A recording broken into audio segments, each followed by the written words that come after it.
Hold on tight because I'm getting a big slice of that humble pie today and an education by a 9-year-old. Hey, I'm KJ, dedicated lifelong hunter here. If you got an interest in all things hunting, you're in the right spot. Whether chasing quail across the plains of Oklahoma or in pursuit of elk in the backcountry of British Columbia, you'll always find me on the hunt. All right, welcome in, everybody. This is Gun Talk Hunt. I'm your host, KJ, and I'm rolling it solo today. I'm only rolling this one solo because school is in session and he's in school. So I'm going to tell the story about my son, Knox. He's 9 years old, and he taught me a lot of lessons, a lot of hard lessons that it's kind of hard to learn from, like, your kids, but we have to be open enough to understand that they can teach us things too. This episode is brought to you by Benelli. Dominate the field, BenelliUSA.com, and Smith & Wesson. Oh yeah, these things are nice. What they're producing now is some of the best guns I've handled in a long time from Smith & Wesson, especially their Model 350. So check them out. Okay. So youth season in Oklahoma was, I believe, it started on the 20th, went from 20th through the 22nd.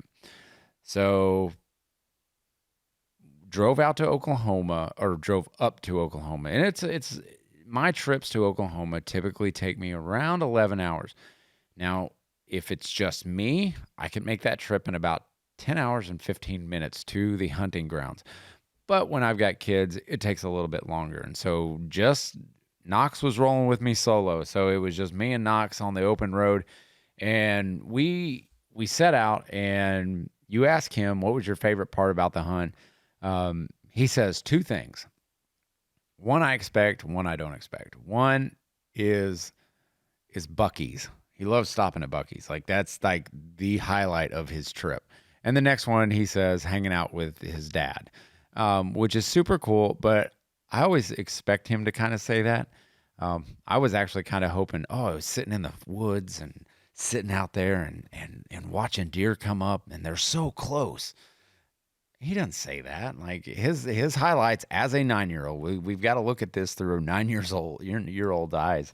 And it's all about, like, the adventure of it. It's the adventure of it. And if you look at it, that's what Buc-ee's is. That's part of our tradition is to stop through Buc-ee's and enjoy the nice clean bathrooms and get to eat fudge and eat ices and get our good luck snacks. That's where we get, for his good luck snack this time, he's picked sour Skittles.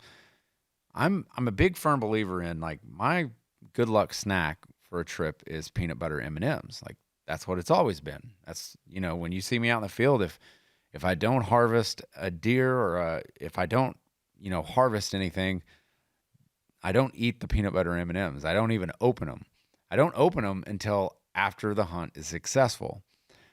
And it's just weird. I don't know why, but I think it all kind of comes back to, I had just some M&Ms and it was a really rough hunt in the bag. And man, I was successful on a really tough hunt. And then my next hunt, I had another bag and it was successful. And then it just kept progressing. And that's how the M&M thing kind of came about. So he chose sour Skittles, that's totally fine. He can choose whatever he wants. Neither of my boys have landed on the exact same thing. It's just like whatever their taste buds feel like, whatever. I'm not a sour Skittles guy. Maybe you guys are, but I'm not. I like the chocolate. Okay. So we got to Oklahoma. We made it out and we camped out in an open field. And the funniest thing happened. I set up the tent and it's a regular, just a 2-man tent. So it's from Coleman. So it's not a really big tent.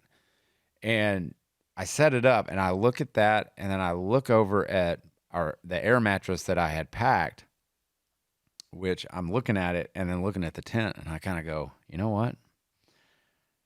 This may not work. I don't think the air mattress is going to fit because my tent, like the ceiling, up to the ceiling, and it's a dome style tent. So up to the ceiling is about 3 foot. Well, The air mattress blows up, and it's like a I guess it's a twin, or no, not a twin. I guess it'd be a double. It goes up to like almost 2.5 feet tall. So you do the math on that, how much room I had to sleep in. So getting in there, I'm airing up the air mattress, and I kid you not, like I had about 8 inches to crawl into, and on top of the dome, I maybe had a foot, maybe a foot, 4 inches, something like that.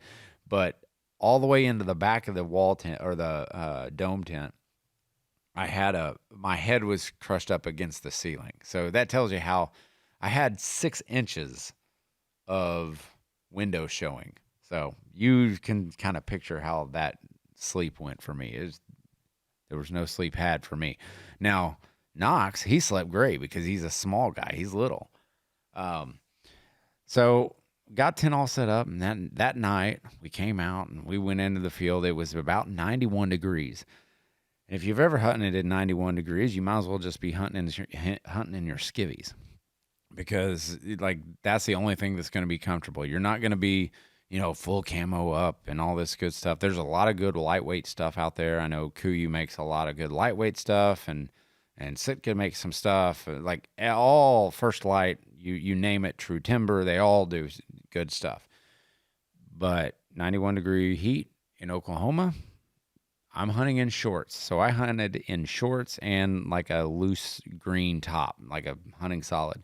Knox is in shorts and a flash t-shirt, like, and an orange vest. So, and an orange hat. So we sat there and sat there and sat there and sat there and sat there. So about an hour before legal shooting light ends, about 9 doe came in. And it was, man, I'm telling you what, when the deer start showing up, all of a sudden kids start perking up.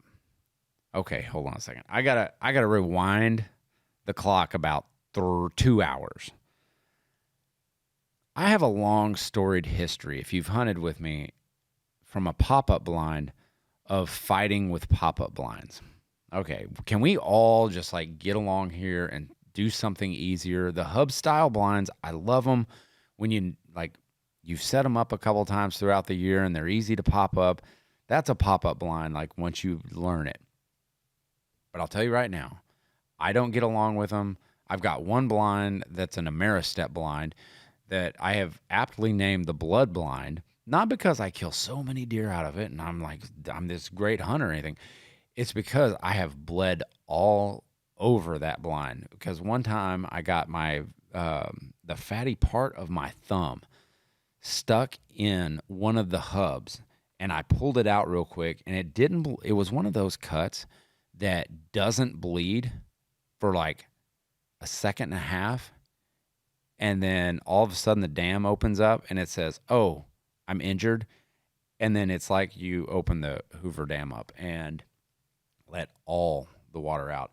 And like the next person that hunted from that blind that I set up, they thought I had been murdered in that blind. There was so much blood from me trying to get it, pop it up and everything. We don't get along. Let's just say that. So I'm setting up this blind, and my son is very sweet. He's very quiet. Quiet most of the time, but he's just kind of sit over there. And I was like, sit in your chair. I'll be back in a second. And so I start setting up this blind. About 10, 15 minutes go by. I'm covered in head to toe of sweat. I'm not having a fun time. The hunt is, for me, the hunt is over because I'm sweaty. We have a slight south wind. I'm just not having any fun. And of course, Knox walks over and he goes, "Dad, are you okay?" Because I had just finished chunking the double bull blind into the nearest mesquite tree that I could, because one of the limbs on it came undone.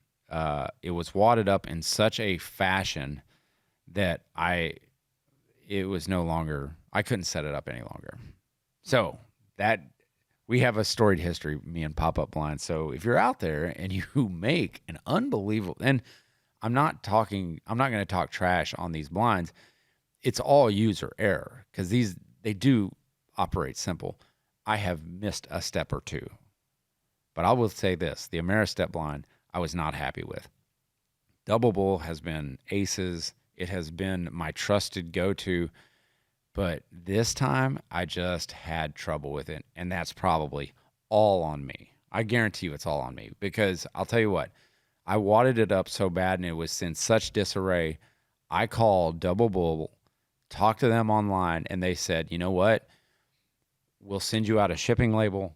We'll get you taken care of. We'll have your blind back as soon as we can. So they sent out a shipping label for me to send my blind back, not because I'm in the firearms industry, because they've done this before. They have done this before when my blind got caved in by snow. So I'm telling you, their warranty shop and everything, they're spot on. They're great people to work with. It's on me. Okay, but I have to tell you this. This gun talk hunt is brought to you by Benelli.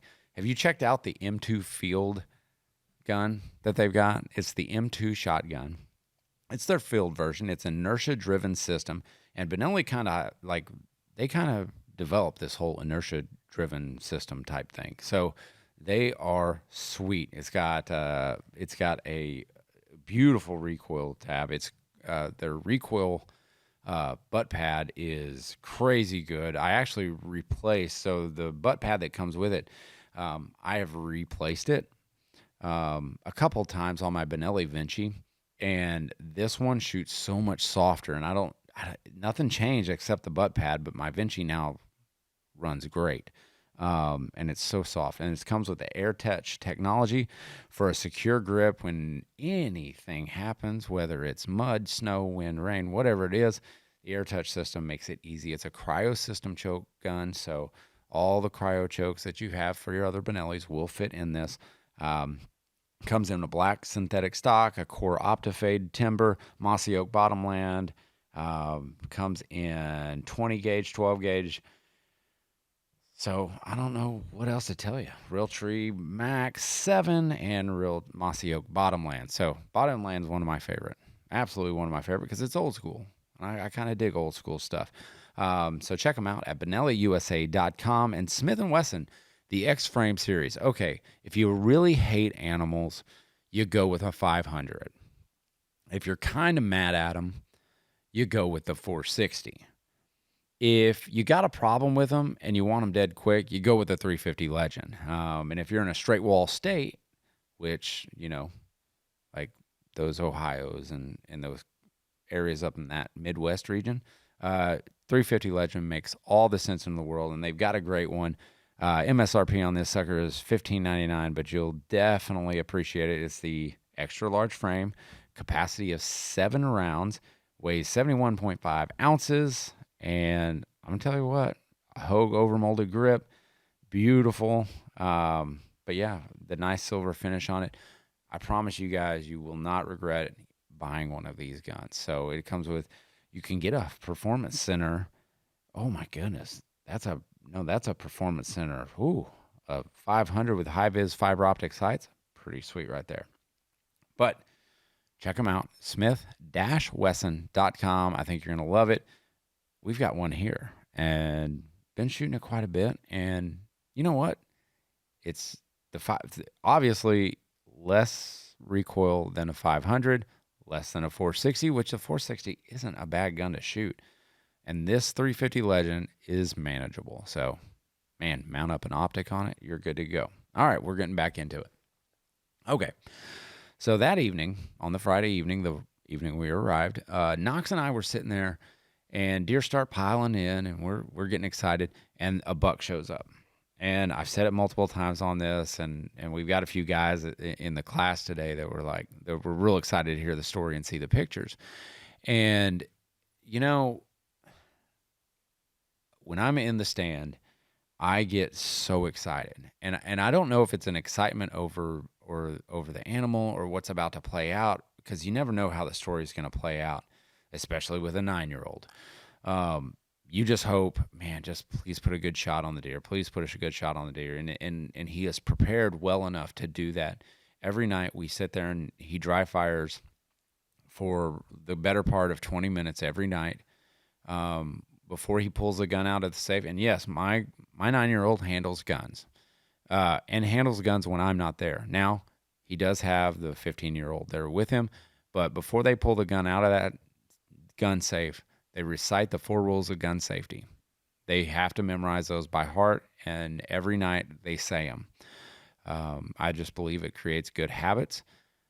We do the same thing before we enter the field. We say a quick prayer over the hunt.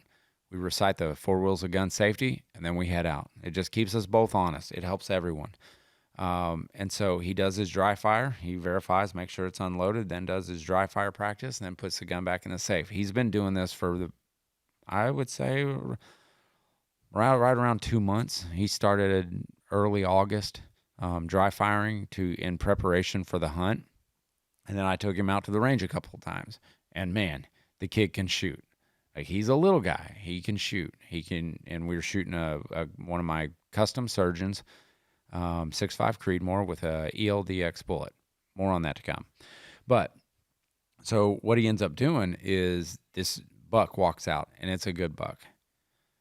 It's a big buck. And I'm like, oh my gosh. I was like, Knox, do you see him? Do you see him? Do you see him? Yeah. I see him.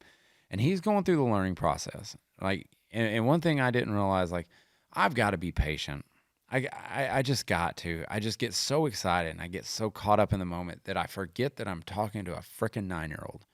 Like, I forget that I have to, like, guide a 9-year-old into this deer. And he's not out in the field with me every waking moment. Like, he hasn't seen the stuff I have seen. And he doesn't know that deer mannerism. Like, when they flick their tail, they're about to move. A movement's about to happen. If you notice that, like, little stuff like that makes a big difference in pressing off that shot. Well, something's not right because, one, the wind's wrong, but they can't figure out why the deer can't figure out what it is, because this is the first time I've ever run an Ozonics, and it's an Ozonics Orion X. It was sent to me by a good buddy in the industry, and he's like, hey, give it a try. I gave it a try. The deer did not bust off and exit stage left. They hung around, but they knew something wasn't right, and that's probably because I was sweating my butt off from setting up or destroying a double bull blind. And I did not successfully set that hunt up to get it done. I didn't use my KJ brain up there. I used my 9-year-old brain, apparently. But I thought it offered the best shot for us in that location. And so moving further in the hunt, that deer kind of trotted off. Like, there wasn't a lot of haste to his actions, but he knew, probably not the area I want to be in. And given the way this kid has been shooting, it is definitely not the area that he wanted to be in. So I'm kind of upset. I'm more upset at myself because I was like, man, I don't know how. I wasn't using my brain on how I could teach him. And then, man, all of a sudden, at about 40 yards, this buck steps out. And I go, oh my gosh, there he is. He's big enough. Like, wasn't the biggest we saw all weekend, but he was good enough. He's, that 110 to 115 range, 8-point.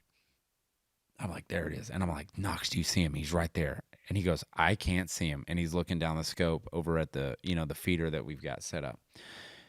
And I go, dude, he's like 40 yards in front of you. Why didn't you see? Well, I forget to tell the kid, like, when I say, do you see the buck? He thinks a buck's going to walk into his field of view, into the optic, and that's going to be it. Take your eyes off the scope, look up first.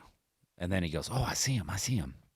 So he sits there and he swings over, and then the deer goes, oh, there's movement. I don't want to be here. So he kind of hops off, and I go, oh. But there's 4 more bucks right behind him. They just happen to be bachelored up, and I'm like, score. One of these dummies is going to mess up. Well, they walk, and I go, hey, they're going to go to the feeder. They walk straight downwind of us into the feeder set. They start feeding. 2 of them, kid you not, giants. And I'm just thinking, holy crap. It was almost everything I could do not to take that gun away from him, because these 2 were hosses. I'm telling you, you, me, and anyone around would be so tickled to shoot that deer. And I was jacked up. Man, I was jacked up. And I said, buddy, shoot one of the two in the back. I don't care which one, just get it done. And they're moving around, and this kid's really good. Buck moves off to the right, and I said, he's over onto the right. Okay. I was like, you see him? Yeah, I got him. He breaks the shot, and I mean, left and right was perfect. He missed low, and I'm talking way low. And he doesn't miss like this. It was a 128-yard shot. That's a shot that he could easily make, and I've seen him make it before. And man, I think he hit exactly what he wanted to hit. I think it was exactly where he was aiming at, because I think there was 5, maybe 6 minutes of shooting light left. So these bucks came out when it was pert near dark. And so I think he hit exactly what he was aiming at, because the left and right was absolutely 100% perfect. I mean, the deer's lucky he has an Achilles left, because, I mean, it was close. But I saw it miss, and that's fine. And I was so distraught. And you know what? He looked up at me and he goes, well, you win some, you lose some. And man, that impacted me. I mean, it impacted me a lot, because I thought it was like the worst thing that absolutely could happen. But he was just like, yep, on to the next. So the next morning, we had a buck come in, and he left 2 minutes into legal shooting light. So he couldn't see him. He just couldn't. And it was a very, very, very, very nice buck. And that was kind of the theme of the week.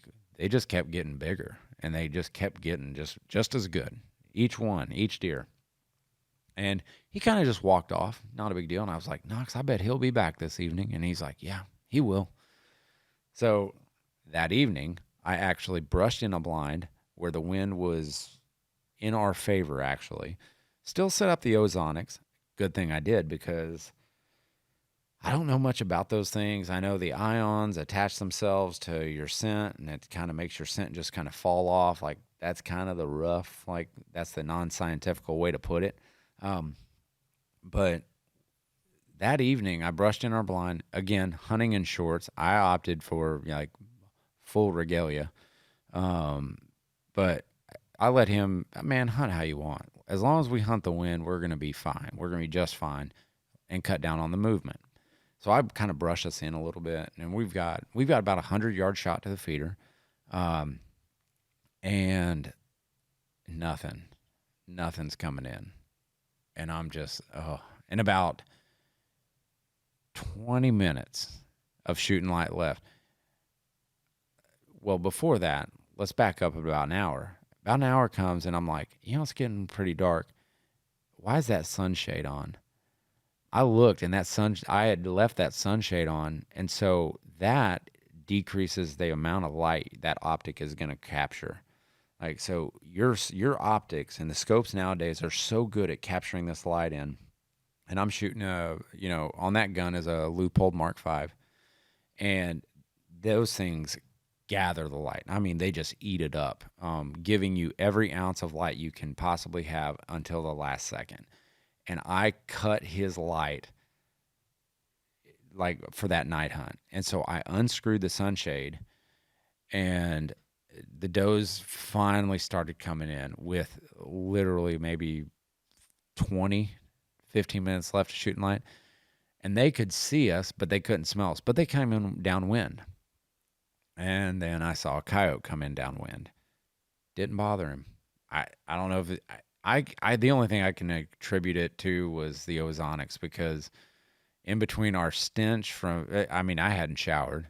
I mean, we're staying in a tent, and it had to been the ozonics, because it just kind of jams up their nose. And I know there's other scent things out there that you can, rub on trees and rub on yourself and all that good stuff. But this one seemed to, I mean, I hate to say it, but it seemed to work. Like it, and I've never used it before, but I can tell you this much: I'll have it in the truck just in case I get an unfavorable wind, and you never know when the wind's going to swirl. Man, just clip that thing on either the tree or screwed into the tree, or you do have a blind attachment. But I had to use the blind attachment on the mesquite tree because I destroyed my double bull blind and I didn't have a backup.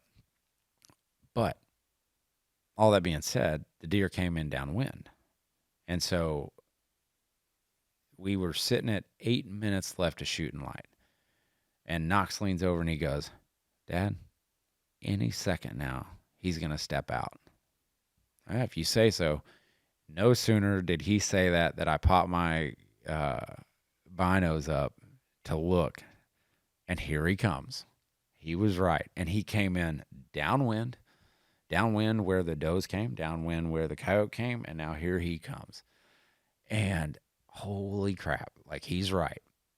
So now we're sitting at, so he shot him with 6 minutes left, and I could barely see. But he had enough light gathering in that loophole to see that deer plainly. And I go, buddy, can you see him? He goes, yep, I got him. And at that time he said that, the deer was on the left-hand side of my feeder. But then he started moving to the middle of my feeder.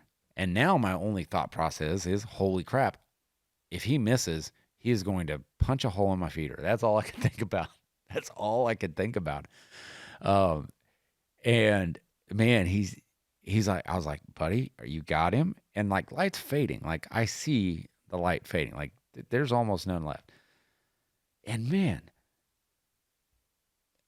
he pressed a shot. I was like, buddy, you got him? He goes, I got him. I can see him. And I'm thinking any minute now is good with me. Like, just please don't hit my feeder. That's what I'm thinking. But, it's all support at that point. I'm just a spectator now. And he presses off the shot, and it was such a joy to hear the thud of that ELDX hit that deer. Like, it just, man, all the relief of the weekend. We hunted in 91 degrees and 92 degrees. At one point, the thermometer on my truck read 96 degrees. Like, just the worst wind we could have for that feeder. And I heard it, and he goes, oh my gosh, call Mom. Like, that was his first instinct. Call Mom and my brother. That's who I want to talk to, which I was all about. So we FaceTimed them real quick, and I go, we still got to go get him. And so I was like, okay, we're going to gather all this stuff up. We're going to gather our chairs up, grab the tripod, make sure the gun's on safe, and let's go. Well, he did say a prayer right after he shot it. He was like, oh my gosh, thank you so much for this deer. And thank you. And I go, buddy, God's going to get us that deer. Just, man, please don't jinx us. Because I'm pretty sure it was a good shot. And I asked him, I was like, hey, what took you so long to shoot? And he goes, I just wanted the perfect shot.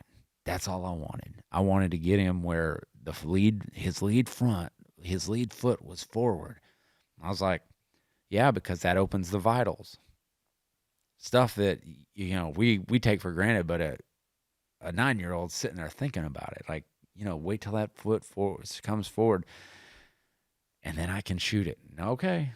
Sure enough, we're walking back to the truck, and there off the trail is the buck laying, feet in the air, blood everywhere. He center punched, and then we were cleaning the deer, center punched the heart. Absolutely destroyed it.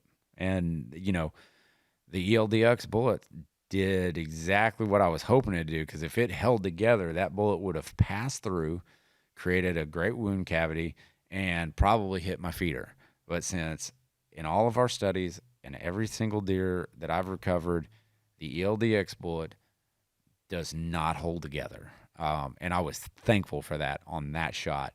But man, what a roller coaster of emotions to go through, and, to sit there and think, oh no, it's not going to happen. And oh my gosh, he missed. And then understanding like that miss did not bother him one bit. Didn't bother him as much as it bothered me. And dadgum, the kid got it done. So great job, Knox. And one of these days, I'm sure his version of the story is much shorter than mine, but thank you guys for listening in. And man, take kids out hunting, man. Even if even if they're young, man, they pick up on stuff and they could teach you a thing or two about lessons in the field and especially how to mentally stay strong. So, guys, you know the drill. Always keep those muzzles pointed in a safe direction and always be on the hunt.